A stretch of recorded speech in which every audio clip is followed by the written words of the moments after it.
रमेश अब बड़ा हो गया था, पढ़ लिख कर अब उसकी एक अच्छी सी नौकरी एक शहर में भी लग गई थी। कुछ दिनों के बाद उसके माँ बाप के उसकी शादी एक सुंदर और सुशील लड़की से करा दिया, जो कि वे भी नौकरी करती थी। अब रमेश और पत्नी दोनों जॉब करते हुए एक साथ ही शहर में बस गए थे। कुछ दिनों के पश्चात रमेश के पिताजी भी अब इस दुनिया को छोड़कर चले गए, जिसके बाद उसकी माँ एकदम सी अकेले सी हो गई थी। जिसके बाद कुछ दिनों के बाद रमेश अपनी माँ को अपने साथ रहने के लिए शहर ले आया। जिसके बाद शहर में आकर रमेश की माँ खुद को एकदम अकेले पाती थी। इस तरह उन्हें भी अच्छा नहीं लगता था, लेकिन एक माँ अपने बेटे की हमेशा खुशी ही चाहती है, सो धीरे धीरे वे शहर में रहना भी सीख गई थी। लेकिन रमेश और उसकी पत्नी हमेशा अपनी माँ को समझाते रहते थे कि ऐसा मत करो, ये मत करो। मतलब कि वे अपने आगे माँ को गांव की एक तरह से गवार ही समझते थे, लेकिन माँ की दिल तो हमेशा से अपने बच्चों के लिए बड़ा ही होता है। सो वे सभी बातें चुपचाप सुनकर हाँ में हाँ मिलाकर रह जाती थी। एक दिन की बात है, सुबह रमेश की पत्नी को ऑफिस जल्दी जाना था, सो वे सब कुछ जल्दी से तैयार करके रमेश का खाना पैक करके ऑफिस चली गई।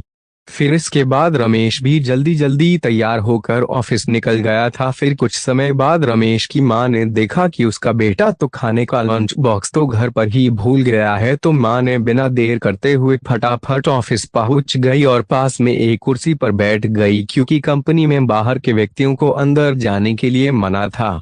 सो फिर बेटे को दिक्कत ना हो इसलिए फोन न करके मैसेज किया, लेकिन रमेश अपने काम में बिजी था, सो माँ के मैसेज पर ज्यादा ध्यान ना दिया। लेकिन उसकी माँ बाहर कब से उसका इंतजार कर रही थी। इस तरह कई घंटे बीत गया और इस बीच कई मैसेज भी किया, लेकिन रमेश का कोई उत्तर नहीं आ रहा था। इस तरह रमेश की माँ को चिंता होने लगी थी। लेकिन रमेश अपनी माँ के कई मैसेज आने के बाद वे अंदर ही अंदर खूब गुस्सा होने लगा था। आज तो उसने तय कर लिया था कि आज घर जाकर माँ को खूब अच्छे तरह से समझा देगा कि यह उसका गांव नहीं है जो कुछ भी मनमानी करती रहेगी। और इस तरह शाम हो गया। अब रमेश घर जाने के लिए कंपनी के बाहर निकला तो देखा तो उसकी माँ तो यही खड़ी है, जिसे देखकर उसका गुस्सा अब सातवें आसमान पर था और बिना कुछ पूछे ही अपनी माँ को डांट फटकारने लगा कि पहले तब घर में खाली बैठे बैठे मैसेज से परेशान करती रहती है और अब तो उसके कंपनी में भी आ गई है। आखिर उनका यह गांव नहीं है जो मनमानी करती रहेगी। यह सुनकर रमेश की मां ने खाने का टिफिन रमेश की ओर आगे बढ़ा दिया, जिसे देखकर रमेश को अब समझते हुए देर न लगी कि वह अपना खाना भूल गया था, जिसे मां ने उसे देने के लिए यहाँ आई थी।